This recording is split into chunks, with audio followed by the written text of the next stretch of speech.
नमस्कार दोस्तों। आज की सच्ची और दर्दनाक कहानी मध्य प्रदेश के जबलपुर शहर की है। यह घटना साल 2018 की है। जबलपुर में एक बहुत प्रसिद्ध मंदिर है, मां नर्मदा मंदिर, जहां हर दिन हजारों श्रद्धालु देश विदेश से दर्शन करने आते हैं। मंदिर तक जाने के लिए एक पुराना रास्ता है जिसे लोग संगम मार्ग के नाम से जानते हैं। इसी मार्ग पर थोड़ी दूरी पर एक शांत सी बस्ती है, आनंद नगर। यहीं पर एक साधारण परिवार रहता था। उसी घर में एक बच्ची का जन्म हुआ जिसका नाम रखा गया मीरा। मीरा का परिवार बहुत सामान्य था। घर में माता पिता और दो छोटे भाई।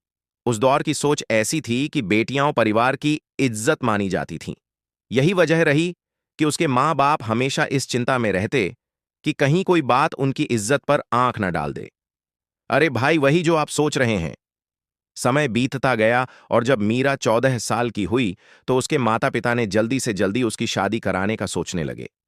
थोड़ा सा समय खोजबीन के बाद उन्हें कटनी जिले के पत्थरिया गांव का एक लड़का पसंद आ गया, अमन मिश्रा, जिसकी उम्र उस समय करीब 19 साल की रही होगी। रिश्ते की बात जल्द आगे बढ़ी और दोनों परिवारों ने धूमधाम से शादी कर दी। शादी के शुरुआती कुछ दिन तो अच्छे रहे, लेकिन धीरे धीरे मीरा को एहसास हुआ कि उसकी जिंदगी वैसी नहीं होने वाली थी जैसी उसने सपनों में देखी थी। अमन दिन भर घर में पड़ा रहता, कामकाज से कोई मतलब नहीं रखता। उसे बस मीरा के शरीर से मतलब था। वह अपनी हवस मिटाता और पड़ा रहता। परिवार ने सोचा कि शायद उम्र कम होने की वजह से वह अभी समझदार नहीं हुआ है। वक्त के साथ सब ठीक हो जाएगा। लेकिन वक्त बीतता गया, 5 साल, फिर 6 साल, पर अमन में कोई बदलाव नहीं आया। वह न तो किसी काम में हाथ डालता, न घर की जिम्मेदारी उठाता। उल्टा उसने शराब और पीना शुरू कर दिया। अब हालत यह थी कि रोज शराब के नशे में वह मीरा पर हाथ उठाता, उसे अपशब्द कहता और झूठे इल्जाम लगाता कि वह बेवफा है। घर वालों ने उसे समझाने की बहुत कोशिश की, मगर हर बार बात बिगड़ती चली गई। धीरे धीरे अमन सबका भरोसा खो बैठा। परिवार वालों ने उससे बात करना छोड़ दिया। मीरा की जिंदगी अब एक नर्क बन चुकी थी। हर दिन मारपीट, ताने और अपमान का सिलसिला चलता रहता। कभी कभी वह रात को रोते रोते सो जाती, लेकिन सुबह फिर वही माहौल उसका इंतजार करता। आखिरकार करीब 10 साल तक इस सब को झेलने के बाद जब वह 24 साल की हुई, मीरा ने एक बड़ा फैसला लिया। वह सब कुछ छोड़कर अपने मायके लौट आई। अब उसने हनुमान वार्ड में साड़ियों पर फॉल और पिको का छोटा सा काम शुरू किया। 18 मई 2018 की सुबह थी। लगभग 8 बजे के आसपास उसके पड़ोसी सतीश रघुवंशी रोज की तरह अपनी छत पर गए। अचानक उनकी नजर मीरा के घर पर पड़ी और उनके पैरों तले जमीन खिसक गई। उन्होंने देखा कि घर के अंदर से घना धुआं उठ रहा था। उन्हें अंदेशा हुआ कि मीरा के घर कुछ गंभीर हुआ है। उन्होंने बिना देर किए तुरंत पुलिस और फायर ब्रिगेड को सूचना दी। कुछ ही पलों में पुलिस और दमकल की टीम आनंद नगर बस्ती में पहुंच गई। दमकल कर्मियों ने कड़ी मशक्कत के बाद आग पर काबू पाया। जैसे ही आग बुझी, पुलिस अंदर दाखिल हुई और जो नजारा सामने था उसने सभी के रोंगटे खड़े कर दिए।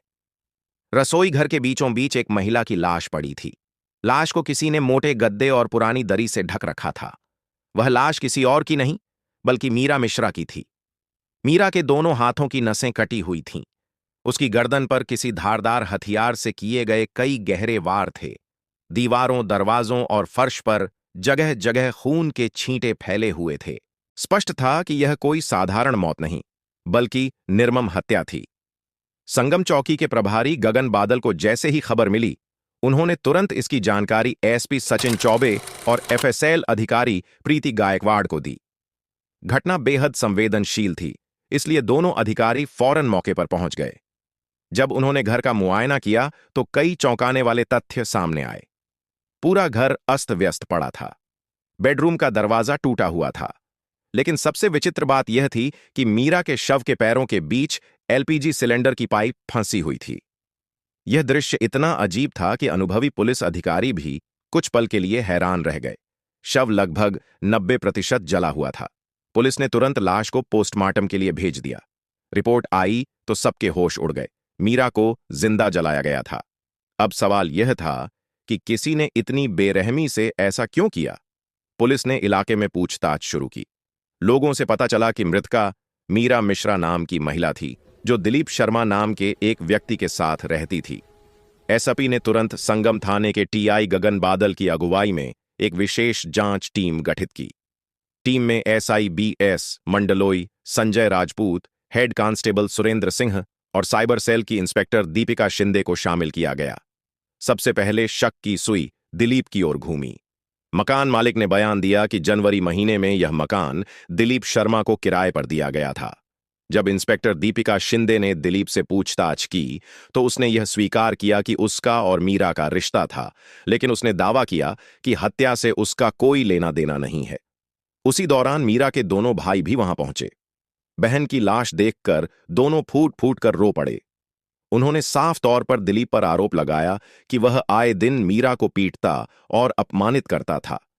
दिलीप ने अपना बचाव करते हुए कहा कि उसकी गैर मौजूदगी में कुछ युवक मीरा से मिलने आते थे और उनमें से एक का नाम था धर्मेंद्र यादव। यह नाम सुनते ही जांच टीम सतर्क हो गई।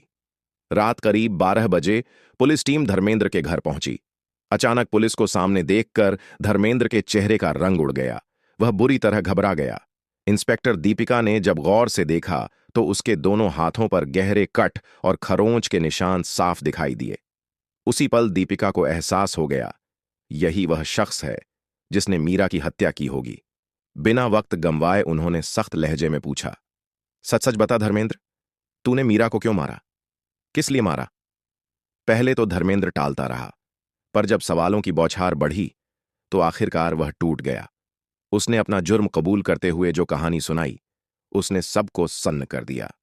धर्मेंद्र ने बताया कि मीरा अपने पति अमन मिश्रा से अलग होने के बाद एक ऐसे साथी की तलाश में थी जो उसे सिर्फ उसके शरीर के लिए नहीं बल्कि उसके दिल से भी अपनाए।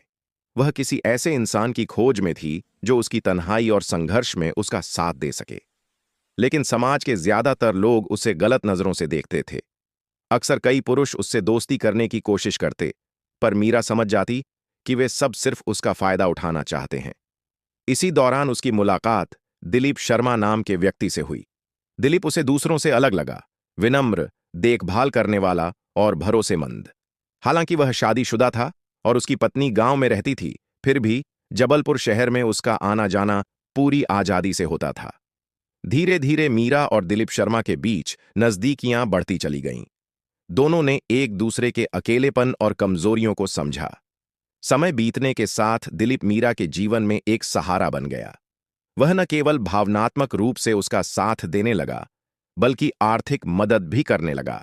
दिलीप ने मीरा के लिए किराए का घर दिलाया, घरेलू जरूरतों का पूरा खर्च उठाया और धीरे धीरे दोनों पति पत्नी की तरह साथ रहने लगे।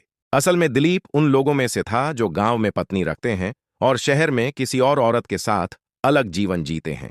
लगभग 8 वर्षों तक यह रिश्ता चलता रहा। दोनों अपने अपने हिसाब से खुश भी थे, लेकिन जैसा अक्सर होता है, वक्त बीतने के साथ सब कुछ बदल गया। धीरे धीरे दिलीप का दिल मीरा से भरने लगा। उसने उससे मिलने जुलने में दूरी बना ली। फिर भी उसने यह वादा निभाया कि वह मीरा का खर्च हमेशा उठाता रहेगा। मीरा को लगा कि उसकी दुनिया फिर से खाली हो रही है, लेकिन उसी बीच उसकी जिंदगी में एक नया नाम जुड़ गया, धर्मेंद्र यादव। धर्मेंद्र जबलपुर के कटनी रोड पर अपनी पत्नी के साथ रहता था और मांस के कारोबार में था। उसकी जिंदगी बिल्कुल सामान्य थी, सीधी सादी और स्थिर। लेकिन लगभग 3 साल पहले जब उसकी पहली बार मीरा से मुलाकात हुई तो सब कुछ बदल गया। यह मुलाकात बिल्कुल सामान्य परिस्थितियों में हुई थी। धर्मेंद्र की पत्नी ने अपनी साड़ी फॉल और पिको कराने के लिए मीरा की दुकान पर दी थी, लेकिन व्यस्तता के कारण वह खुद नहीं जा सकी। इसलिए उसने धर्मेंद्र को साड़ी लेने भेज दिया। जब धर्मेंद्र मीरा की दुकान पर पहुंचा तो उसकी सुंदरता देखकर एक पल के लिए ठिठक गया। उसकी आंखें उसी पर टिक गईं। साड़ी लेकर लौटते समय उसने मौका देखकर मीरा से उसका मोबाइल नंबर मांग लिया और बदले में अपना नंबर भी दे दिया। यहीं से दोनों के बीच बातों का सिलसिला शुरू हुआ। धीरे धीरे उनकी बातचीत लंबी और बेहद रोमांटिक होती चली गई। दोनों शादीशुदा थे, जिंदगी का अनुभव रखते थे, इसलिए बहुत जल्दी एक दूसरे के करीब आ गए। अब स्थिति यह हो गई थी कि वे एक दूसरे से मिलने के लिए बेचैन रहने लगे। जब भी मीरा का मन करता वह धर्मेंद्र को फोन कर बुला लेती। कुछ ही महीनों में धर्मेंद्र मीरा की जिंदगी में बहुत गहराई तक उतर चुका था, लेकिन धीरे धीरे उसके मन में सवाल उठने लगे। वह सोचता, एक शादीशुदा औरत अपने पति के रहते किसी और के साथ रिश्ता कैसे बना सकती है? आखिर उसने हिम्मत जुटाई और सीधे मीरा से यह सवाल पूछा। मीरा ने आधा सच और आधा झूठ बोलते हुए कहा कि उसका पति दिलीप शर्मा है, जो पास के गांव में खेती करता है और कांग्रेस पार्टी से जुड़ा हुआ है। धर्मेंद्र को बात पर भरोसा नहीं हुआ। उसने खुद जांच शुरू की और जल्द ही उसे सच्चाई पता चल गई। दिलीप उसका असली पति नहीं था, बल्कि दोनों लिव इन रिलेशनशिप में रहते थे। यह सच जानकर धर्मेंद्र अंदर से टूट गया, लेकिन उसने खुद को संभाल लिया। उसने तय किया कि वह मीरा से रिश्ता नहीं तोड़ेगा, पर यह झूठ और रहस्य उनके रिश्ते में धीरे धीरे जहर बनकर घुलने लगा। कुछ समय बाद दिलीप ने मीरा को संगम मार्ग स्थित वल्लभ नगर इलाके में एक नया घर दिलाया। मकान मालिक लक्ष्मण दास पमनानी को उसने बताया कि मीरा उसकी पत्नी है और वह खुद खेती बाड़ी के काम से अक्सर गांव पथरियां आता जाता रहता है। शुरू में सब सामान्य लगा, लेकिन जल्द ही पड़ोसियों को शक होने लगा। कारण था, जब जब दिलीप वहां नहीं होता था, कई अनजान युवक मीरा के घर आते जाते दिखते थे। लोगों ने देखा, पर किसी ने कुछ कहा नहीं। आजकल के वक्त में लोग दूसरों के निजी मामलों में बोलने से बचते हैं। क्यों किसी के झगड़े में पड़े? यही सोचकर मोहल्ले के लोग खामोश रहे।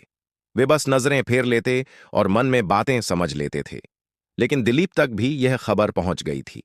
उसने कई बार मीरा को समझाया, देखो, मोहल्ले वाले चुप हैं, पर उनकी खामोशी बहुत कुछ कह रही है। घर में फालतू लोगों का आना जाना बंद करो। पर मीरा ने उसकी बात को कभी गंभीरता से नहीं लिया। दिलीप ने भी जबरदस्ती नहीं की, लेकिन भीतर ही भीतर वह बेचैन रहने लगा। उसे डर था कि अगर ये सब बातें बाहर फैल गईं, तो उसकी बदनामी पूरे शहर में हो जाएगी। धीरे धीरे उसकी चिंता अब गुस्से और डर में बदलने लगी थी। जब धर्मेंद्र को यह सच्चाई पता चली कि दिलीप उसका असली पति नहीं, बल्कि मीरा के साथ सिर्फ रह रहा है, तो उसने गुस्सा करने के बजाय दोस्ती का हाथ बढ़ा दिया। दिलीप ने भी उसकी पेशकश स्वीकार कर ली और धीरे धीरे दोनों के बीच दोस्ती हो गई। अब दोनों ही मीरा के घर में साथ बैठकर शराब पीते, चिकन खाते और देर रात तक बातें करते रहते। मीरा की जिंदगी एक अजीब मोड़ पर थी। अब वह एक नहीं, बल्कि दो पुरुषों की जिंदगी का हिस्सा बन चुकी थी। हैरानी की बात यह थी कि दोनों कभी उसके लिए आपस में झगड़ते नहीं थे, बल्कि बारी बारी से उसके घर आते और मीरा भी किसी को मना नहीं करती। लेकिन शायद वह यह नहीं समझ पा रही थी कि इन दोनों के लिए यह रिश्ता सिर्फ मोहब्बत नहीं, बल्कि एक शारीरिक लालसा का खेल बन चुका था।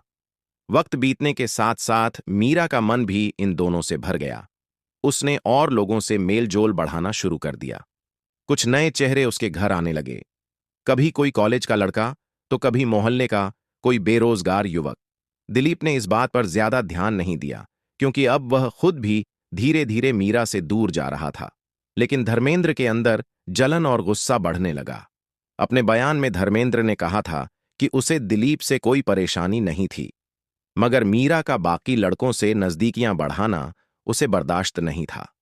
घटना से कुछ दिन पहले ही धर्मेंद्र की पत्नी ने एक बेटे को जन्म दिया था। उस दौरान वह अपनी पत्नी के साथ संबंध नहीं बना पा रहा था। जब उसकी जिस्मानी बेचैनी बढ़ी, तो उसने मीरा को फोन किया। पहले तो मीरा ने मना कर दिया, लेकिन बार बार जिद करने पर आखिरकार मान गई। दोनों ने तय किया कि पहले थोड़ा मजा करेंगे, शराब और चिकन के साथ। शाम को दोनों जबलपुर के संगम मार्ग के बाजार पहुंचे। वहां से शराब और कुछ खाने पीने का सामान खरीदा। तभी मीरा का फोन बजा। उसने झिझकते हुए कॉल उठाया और कहा, आज नहीं, मेरा पति आया है। यह सुनकर धर्मेंद्र के कान खड़े हो गए। उसे पहले से ही शक था कि मीरा उससे कुछ छिपा रही है। उसने तुरंत दिलीप को फोन किया। जवाब में दिलीप ने कहा कि वह तो इस वक्त कटनी जिले के पत्थरियां गांव में है। यह सुनकर धर्मेंद्र का शक यकीन में बदल गया। गुस्से में उसका चेहरा तमतमा उठा। ऊपर से मीरा का जरूरत से ज्यादा शराब और मांस खरीदना भी उसे खटक गया।